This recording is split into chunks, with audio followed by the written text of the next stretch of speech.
ہوئے سرتابا خوشحال ہوئے کہ ماں نے دعا جس کو بھی دی ہے کہ ماں نے دعا جس کو بھی دی ہے ماں نے دعا جس کو بھی دی ہے اس کی اونچی شان کہ ماں کا دل نہ ٹوٹے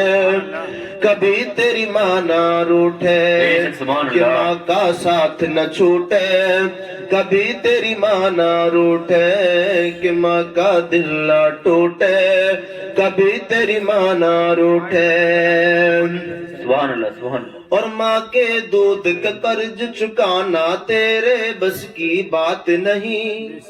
ماں کے دودھ کا قرض چکانا میرے بس کی بات نہیں یہ میری اوقات نہیں یہ میری اوقات نہیں دیکھیے علماء کرام فرماتے ہیں حدیثوں میں بھی آتا ہے کہ ماں نے جو بچے کی خاطر پریشانی اٹھائی ہے اس کی پیدائش سے پہلے سے لے کر کے پیدائش کے بعد تک بلکہ جب تک وہ بچہ ہوشیار نہیں ہو جاتا کتنی پریشانی ماں اٹھاتی ہے باپ کتنی پریشانی اٹھاتا ہے لیکن وہی بچے جب جوان ہوتے ہیں تو ماں باپ کے احسانات کو بھول جاتے ہیں یہ نہیں ہونا چاہیے ہمیشہ ماں باپ کے احسانات کو یاد رکھنا چاہیے اور با وفا بیٹا اور با وفا بیٹی وہی ہوتی ہے جو بڑے ہونے کے بعد ماں باپ کے احسانوں کو نہ بھولے ماں باپ کے احسانوں کو نہ بھولے یاد رکھنا دنیا میں کہیں بھی رہو لیکن ہمیشہ ماں باپ کے احسانات کو یاد رکھنا کتابوں کے اندر آتا ہے کہ جو پیدائش سے پہلے یا پیدائش کے وقت جو ماں کے لیے تکلیف ہوئی جو درد زا ہوا اس ایک سیکنڈ کے ایک لمحے کے درد میں جو تکلیف گزری ہے اس کا بھی پوری زندگی بیٹا اگر حق ادا کرے تو حق ادا نہیں ہو سکتا بلکہ اللہ پیدل اگر ماں کو بٹھا کر کے کاندھوں پر اور حج کرائے ماں باپ کے لیے تب بھی حق ادا نہیں ہو سکتا پیدل حج کرائے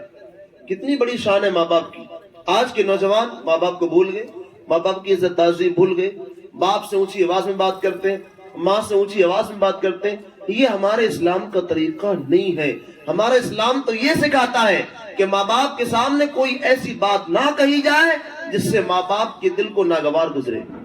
اس لیے ماں باپ کے دل کا بہت خیال رکھیں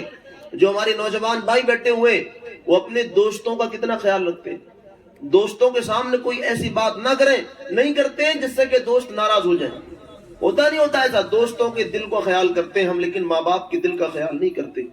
حالانکہ ماں باپ کے دل کا خیال ہمیں زیادہ کرنا چاہیے تو آخری مقطع میں کیا کہا جاتا ہے کہ ماں کا دل نہ ٹوٹے کبھی تیری ماں نہ روٹھے کہ ماں کا ساتھ نہ چھوٹے کبھی تیری ماں نہ روٹھے کہ ماں کے دودھ کا قرض چکانا تیرے بس کی بات نہیں ماں کے دودھ کا قرض چکانا میرے بس کی بات نہیں یہ میری اوقات نہیں یہ تیری اوقات نہیں اور ماں سے بڑھ کر بیوی اور بچوں میں کوئی ذات نہیں ماں سے بڑھ کر بیوی اور بچوں میں کوئی ذات نہیں یہ معمولی بات نہیں یہ معمولی بات نہیں کہ ماں کے ایک احسان کا بدلہ کہ ماں کے ایک احسان کا بدلہ ماں کے ایک احسان کا بدلہ ہر دم رکھنا دھیان کہ ماں کا دل نہ ٹوٹے کبھی تیری ماں نہ روٹھے کہ ماں کا ساتھ نہ چھوٹے کبھی تیری ماں نہ روٹھے کہ ماں تو ماں ہے ماں کا ہم پر کتنا بڑا احسان کہ ماں کا دل نہ ٹوٹے کبھی تیری ماں نہ روٹھے درود پاک پڑھ لیجئے اللہم صلی علی سیدنا شفیعنا مولانا محمد مبارک وسلم صلی اللہ علیہ وسلم دائما علیک یا رسول اللہ یا نبی اللہ یا حبیب اللہ صلی اللہ تعالی علیہ وآلہ وبارک وسلم برادران اسلام میں نے جو آیت کریمہ پڑھی اللہ تبارک و تعالیٰ اس میں فرماتا ہے وما خلقت الجن والانس الا لیعبدون. اللہ نے فرمایا کہ بے شک ہم نے جن اور انسان کو صرف اور صرف اپنی عبادت کے لیے پیدا کیا ہے. بے شک یہ پروگرام بھی ایک پیدائش کے تعلق سے رکھا گیا ہے تو کچھ پیدائش کے بارے میں باتیں ہو جائیں. تو انسان کو پیدا کس لیے کیا ہم نے؟ اللہ کیا فرماتا ہے؟ اپنی عبادت کے لیے. عبادت کے لیے انسان کو پیدا کیا اللہ تبارک و تعالیٰ نے. اب انسان دنیا کے اندر کھاتا بھی ہے، پیتا بھی ہے، کماتا بھی ہے، کام و کاج بھی کرتا ہے، دنیا کے تمام کام کرتا ہے اور پھر اللہ کی عبادت بھی کرتے ہیں انسان. لیکن خاص جو بات ہے، جو مین مقصد جو انسان کے آنے کا ہے دنیا میں، وہ اللہ کی عبادت ہے. بے شک سبحان. اب اللہ نے تو یہ کیا کہ صرف فقط ہم نے اپنی عبادت کے لیے پیدا کیا. پھر انسان دنیا جمع کیوں کرتا ہے؟ مطلب یہ ہے اللہ اکبر. حضرات محترم، اگر ہم اللہ رسول کے فرمان کے مطابق دنیا میں اپنا کام دھندا کریں یا محنت مزدوری کریں اور وہ اللہ رسول کے حکم کے مطابق کریں تو وہ بھی عبادتوں میں شمار ہوتی ہے. یہ تھوڑا تھوڑا میں سبق بتاتا ہوا چلتا ہوں، وہ بھی عبادتوں میں شمار ہوتی ہے. مثال کے طور پر اللہ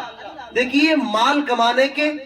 دو طریقے ہیں، ایک حلال طریقہ ہے، ایک حرام کا طریقہ ہے. اگر انسان مال کماتا ہے پیٹ کو بھرنے کے لیے، بچوں کو خوش رکھنے کے لیے، بچوں کے لیے،